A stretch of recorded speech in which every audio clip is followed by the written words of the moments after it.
నమస్తే, welcome to good news India. నేను సునీత. ఒకే కూటమిలో ఉన్నారు కాబట్టి డిప్యూటీ సీఎం పవన్ కళ్యాణ్కు మంత్రి నారా లోకేష్ల మధ్య పోలిక రావడం సహజం.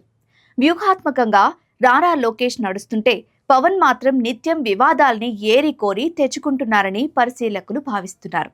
ఇద్దరిలో తెలివైన రాజకీయ నాయకుడు లోకేష్ అంటూ వారు చెప్పుకొస్తున్నారు. దారిన పోయే సమస్యల్ని కొని తెచ్చుకోవడం, ఆ సందర్భంలో ప్రలాపనలు చేయడంలో పవన్ కళ్యాణ్ తర్వాతే ఎవరైనా అనే చర్చ జరుగుతోంది.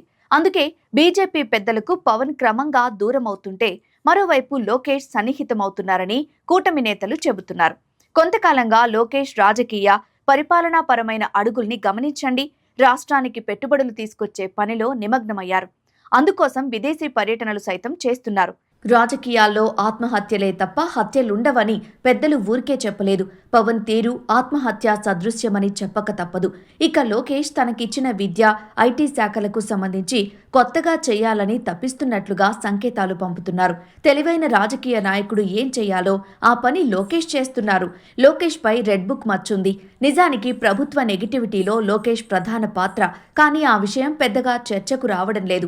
పవన్ తీరుపైనే తీవ్ర విమర్శలు. మరోవైపు తోటి కేబినెట్ సభ్యుడైన లోకేష్ ముఖ్యమంత్రి పదవే టార్గెట్గా పావులు కదుపుతుంటే సీఎం తర్వాతి స్థానం తనదే అని పవన్ చెప్పుకోవడం కాదు, ప్రజల నుంచి ఆ డిమాండ్ వచ్చేలా నడుచుకోవాలని పరిశీలకులు అభిప్రాయపడుతున్నారు.